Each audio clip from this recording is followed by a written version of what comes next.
હર હર મહાદેવ, કેમ છો તમે બધા? તો શીલુ ગોલ્ડ બ્લોગ્સમાં તમારું સ્વાગત છે. તો આજે હું કાઠિયાવાડની ફેમસ પાપડી ઢોકળીની રેસીપી બનાવવાની છું.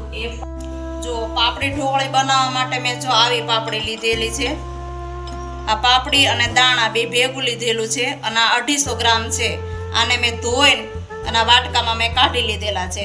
પછી એમાં મેં એક ટમેટું લીધું છે, લસણ નાખવાનું છે, મરચું છે, આદુ છે, ઉપર કોથમીર નાખવાની છે, પછી તેજપત્ર છે, 2 સૂકા મરચાં છે અને મીઠું અને અજમો અને ગરમ મસાલો અને પછી આમાં ધાણા જીરું, મરચું, હળદર.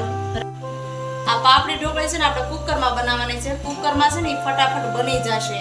તપેલામાં બનાવશો ને તો તમારે આ પાપડી અને આ દાણાને છે ને ચડતા વાર લાગશે અને કુકરમાં તમારે ફટાફટ ચડી જશે. એટલે પહેલાં તો આપણે છે ને લોટ બાંધી લઈએ. જો આટલો મેં લગભગ 3 વાટકી જેટલો મેં લોટ લીધો છે. એમાં તમારે થોડોક અજમા નાખવાનો છે એટલે એનો સ્વાદ છે ને બહુ સરસ આવે. દાળ ઢોકળી તો બધા બનાવતા જ હોય પણ આ પાપડી ઢોકળી છે ને એકવાર બનાવવાની ટ્રાય કરજો તમે, બહુ સરસ લાગે. આ સ્વાદ પ્રમાણે મેં મીઠું લીધું છે. પછી એમાં 1 ચમચી હળદર, પછી 1 ચમચી લાલ મરચું. મારી ચમચી નાની છે ને એટલે 2 વાર લઉં છું. અને 1 ચમચી ધાણા જીરું, 1/2 ચમચી હિંગ અને અજમો તો તમારે ખાસ લેવાનો, એ શરીર માટે પણ સારો. તેલ નાખી દેવાનું.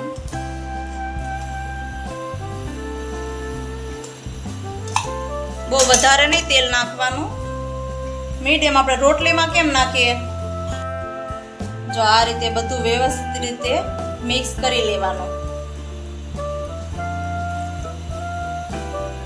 આપણે બહુ કડક લોટ નથી બાંધવાનો અને બહુ ઢીલોય નહીં. બહુ કડક ભાખરી જેવો બાંધશો ને તો પછી જ્યારે રોટલી કરશો ને ત્યારે ફાટી જાહે. અને બહુ ઢીલોય નથી બાંધવાનો, મીડિયમ બાંધવાનો છે આપણે.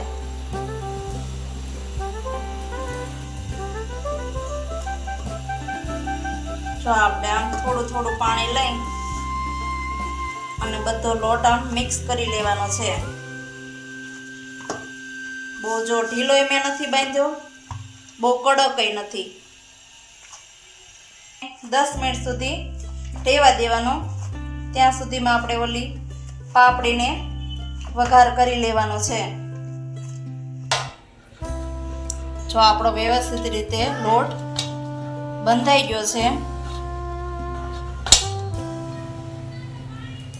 હવે 10 મિનિટ ઢાંકીને આપણે મૂકી દઈએ. લોટ તો આપણે ઢાંકીને મૂકી દીધો છે. હવે આપણે પહેલા આ બધું પીસવાનું છે, એ પીસી લઈએ. મરચું, આદુ ને લસણ. પછી પાપડી ઢોકળીનો આપણે વઘાર કરીએ.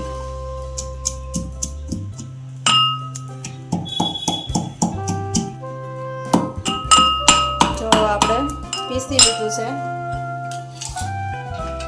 હવે આપણે તેલ મૂકી દઈએ.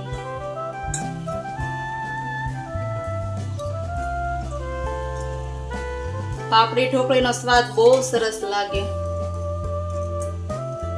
એકવાર તમે ટ્રાય કરજો. તેલ ગરમ થાય પછી આપણે રાઈ અને જીરું નાખવાનું છે. તેલ આપણું આવી ગયું છે. હવે એમાં રાઈ નાખી દઈએ, જીરું 1 ચમચી, તેજપત્તા, લાલ મરચા, સતળાય પછી આપણે હિંગ નાખશું. બધું ફૂટી જાય પછી રાઈ આપણે બધી ફૂટી ગઈ છે. પછી આપણે હિંગ નાખી દઈએ, મસાલો નાખી દઈએ.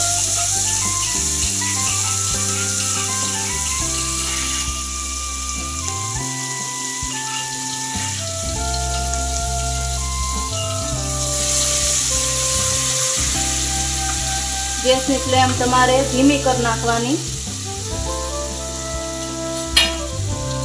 આપણે આ પાપડી નાખી દેવાની. આ મેં અગાઉ ધોઈને જ લીધી હતી. વ્યવસ્થિત રીતે બધું આપણે તેલમાં મિક્સ કરી લેવાનું છે. હવે આપણે સ્વાદ પ્રમાણે મીઠું નાખી દઈએ. લોટમાં તો થોડુંક નાખેલું જ છે, પણ અત્યારે પાપડી દાણામાં નાખી દઈએ. અને એક ટમેટું કાપેલું છે ઈ.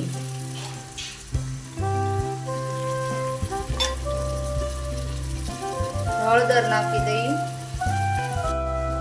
હવે આપણે લાલ મરચું નાખી દઈએ. તીખી ખાવી હોય તો થોડી તીખી કરવાની, મીડિયમ ખાવી હોય તો મીડિયમ. પણ આ થોડીક તીખાશ ઉપર હશે ને તો સરસ લાગશે, એટલે મેં 2 ચમચી નાખેલું છે. અને થોડો ગોળ લીધો છે અને થોડો ગરમ મસાલો છે.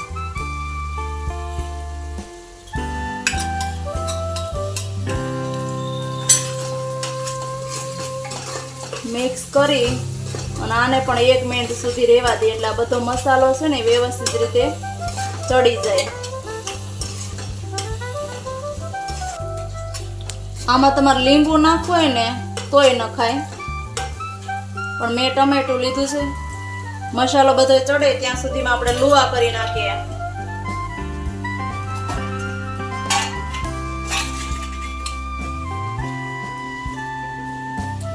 તમારે મોટી થોડીક રોટલી કરવી હોય તો મોટો લુવો લેવાનો, નહીતર મીડિયમ.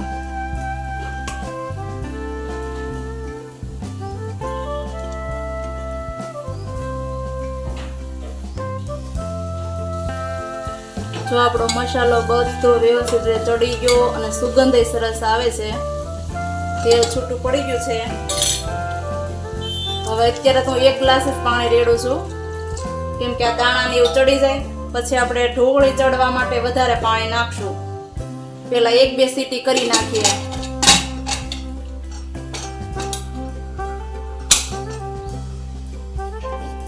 ત્યાં સુધીમાં આપણે ઢોકળી વણી લઈએ. અત્યારે તો હું કાપા પાડીને ઢોકળી બનાવું છું, પણ તમારે જો નાની નાની ઢોકળી આવી રીતે બનાવી હોય ને, આવી રીતે આમ હાથેથી તમારી પાંદડીમાં ને દાણામાં નાખી દેવાય, ઉકળે ને તઈ આવી રીતે. પણ અત્યારે તો હું રોટલી વણીને કાપા પાડીને ઢોકળી બનાવું છું. આપણે દાળ ઢોકળીમાં બનાવીએ ને એ રીતે.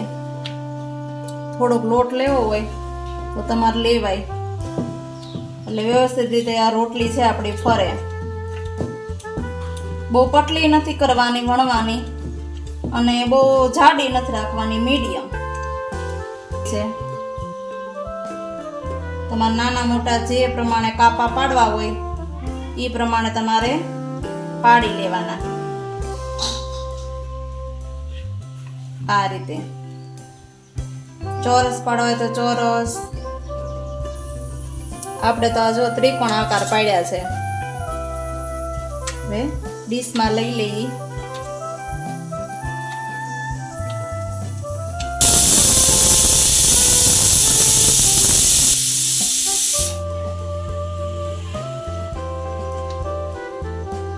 હવે આપણે ઢોકળી વણવાનું શરૂ છે. પાણી ઉકળે. જો આપણે પેલા બાફતી વખતે તો થોડુંક જ પાણી નાખવાનું, 1 ગ્લાસ જ મેં નાખ્યું હતું. જો દાણા ચડી ગયા છે અને પાંદડી ચડી ગઈ છે. હવે ઉકળવા માટે પાછું આપણે ગેસ શરૂ કરી દઈએ અને આમાં પાણી ઉમેરવાનું છે, 2 ગ્લાસ બીજું. અને પછી આ પાણી ઉકળે પછી આપણે આ ઢોકળી નાખવાની છે. પછી પાછું કુકર બંધ નથી કરવાનું, નહીં તો છે ને બધી ઢોકળી છે ને એકબીજા સાથે ચોંટી જાય. એટલે એક એક નાખવાની છે પાણી ઉકળે પછી. અત્યારે હજી 1 બીજો ગ્લાસ હું પાણી રેડું છું. પાણી ઉકળે ત્યાં સુધીમાં આપણે બીજી 2 થી 3 રોટલી બાકી છે એ વણી લઈએ. જો આપણું પાણી છે આ એક એક કરીને બધી નાખી દેવાની. આમાં તે ઢોકળી તમારે ચડી જાય. દાણા તો આપણે પેલા સીટી કરીને ચેડવી લીધા છે, એટલે ઢોકળી આમાં બફાઈ જશે. હવે ઢોકળી ચડે ત્યાં સુધી આપણે ઉકળવા દેવાની છે. થોડી થોડી વારે આપણે જોતું રહેવા. પાણી ઘટ થવા માંડ્યું છે, હજી થોડી ઘટ થવા દેવાની છે. જુઓ અડધી તો ઢોકળી ચડી ગઈ છે, પણ ચડી ગઈ છે. હજી ઠંડી થાય એમ વધારે ઘટ થઈ જશે.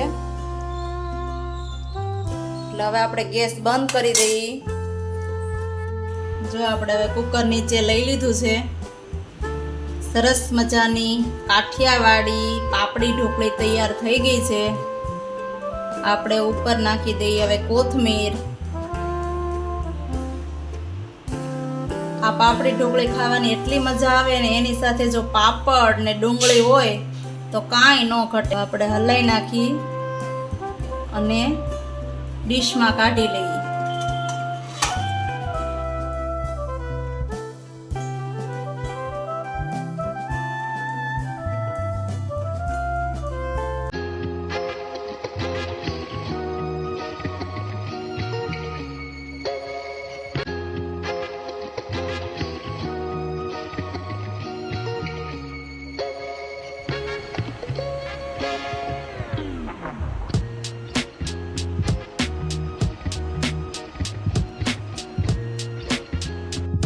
સ્વાદિષ્ટ એવી પાપડી ઢોકળીની રેસીપી તમને કેવી લાગી